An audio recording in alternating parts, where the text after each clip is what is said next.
Welcome to another edition of the Gridiron Report. I'm Jarret Johnson, and for those who don't know, I've been doing a spring football roster preview, going position group by position group. So far, I've done quarterbacks, running backs, receivers, and tight ends. Now it's time for the offensive line, one of the most important positions on the team, right? And I think what's interesting now is that this whole preview takes a totally different, has a different tenor, if you will, with the addition of quarterback Tyler Shuck from Oregon. 6'5", 220 pounds, started for Oregon last year, threw for over 1,500 yards, ran for he ran for 300, but net like 275, a couple scores. Top 100 recruit coming out of high school, like I said, 4-star guy coming out of high school in Arizona.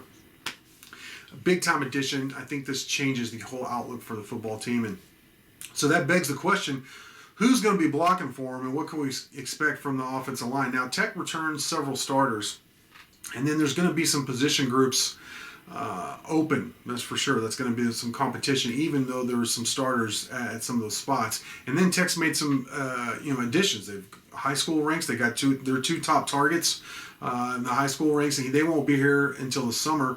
But Jack Tucker and Jacoby Jackson, two really, really highly rated guys. But even more than that, the way they were recruited, their offer list were very impressive. I mean, Jacoby Jackson alone had over 40 offers. Jack Tucker committed relatively early to Texas Tech, or I think he would have more reported offers than what he showed, but still an impressive list. So those two guys will be here in the summer. I don't know if you expect them to figure in as true freshmen, but they're really good. I know the coach staff's really high on them, so they'll be interesting to watch. Now, who I do very much expect to start at one of the tackle spots, perhaps protect Shucks and the quarterback's blind side, would be TJ Storment, who they added. He's a grad transfer from TCU. He also played at Colorado State. At TCU last year, he started for, I think, 7 games, and TCU was 5-2 those games he started, and he was a Associated Press second-team All-Big 12 performer selection. So, I think that's a huge upgrade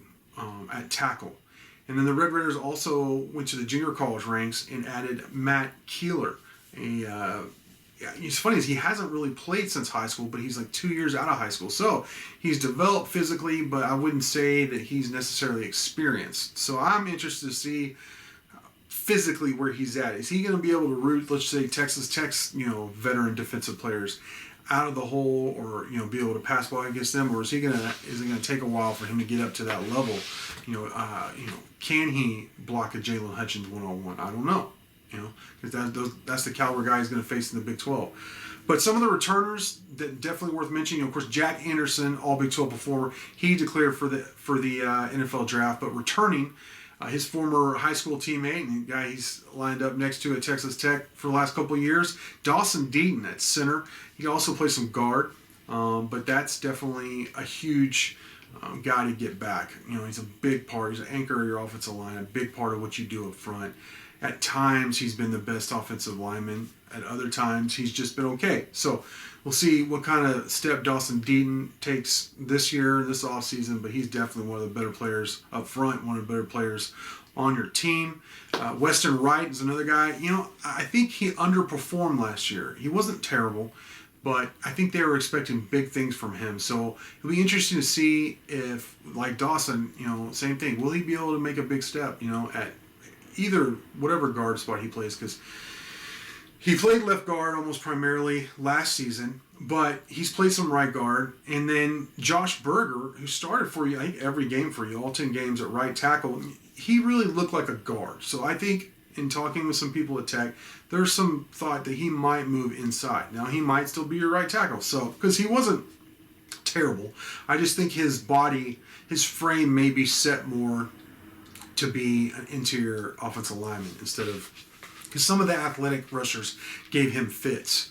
But the biggest problem last year was at left tackle, where he really, you were playing a newly brought in guy from the junior college ranks in Ethan Card, very big human being. I don't want to get his exact what he's listed. He's listed at 6'8", 315. But again, I don't think physically in terms of run block or anything like that he was dominating, but athletic rushers, guys that if he didn't get his hands on them in time, would beat him on a fairly regular basis. So he split time with true freshman Caleb Rogers, who was actually a pleasant surprise. To step in there as a true freshman, like I mentioned with the other guys that are going to be here this summer, it's very difficult to do.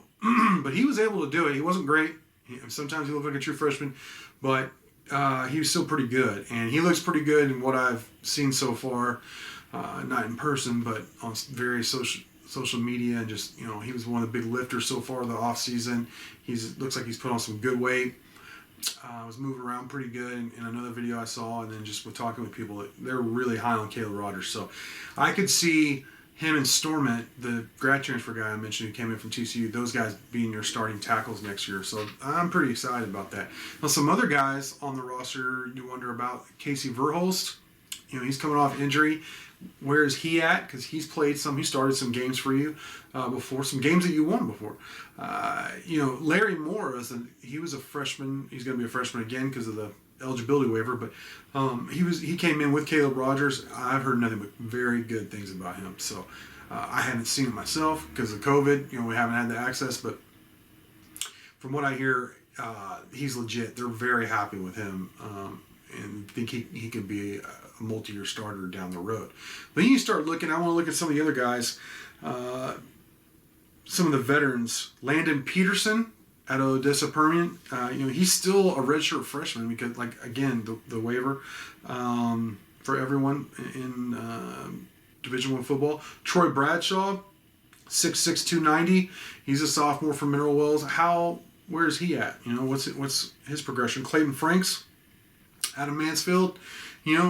All these guys you want to see. DeMarcus Marshall is a guy I've seen in person a couple of times, and he lost a lot of weight. He looks so much better. But I saw him struggle in practice a couple of times. So people are like, where's DeMarcus? Because a lot of the previous regime who recruited DeMarcus were saying he could start as a freshman, which always puts a lot of pressure on a guy.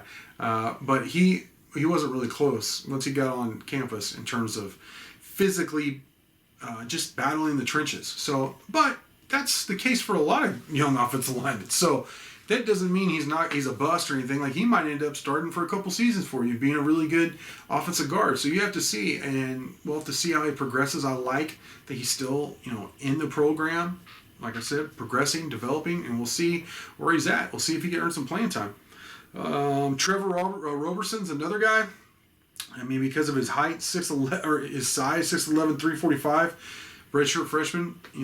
He didn't get a chance to develop this past season, like some of the other guys. So we'll have to see where he's at.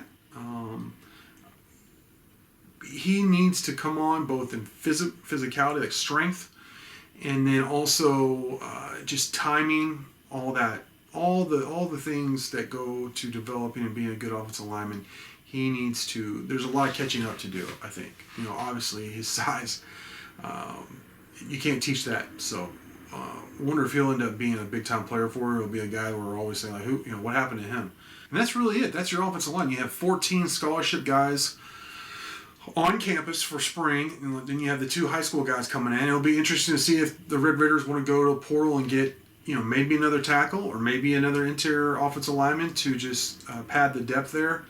And kind of get a little older at the position. But if not, I feel like this offensive line could be good. It'd be amazing what a good quarterback, like a legitimate Power 5 quarterback will do for offensive line. Because the offense, really, you can see it come together. Sonny Cumbie, the new offensive coordinator, has pieces to work with. You have Sirajak Thompson, very good running back, leading rusher the last couple of years coming back, and a stable of backs, other guys behind him who I really like.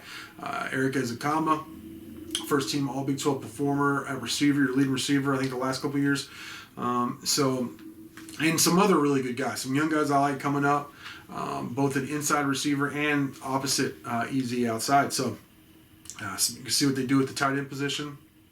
Got some young blood, fresh fish in there that are like 6'8", 6'7" that I really like, that we talked about in previous videos. So I think if this offensive line comes together and under this new quarterback, new offense coordinator, they could really have something. It could remind us of some of the past prolific Texas Tech offenses, but that's a big if. We'll have to see.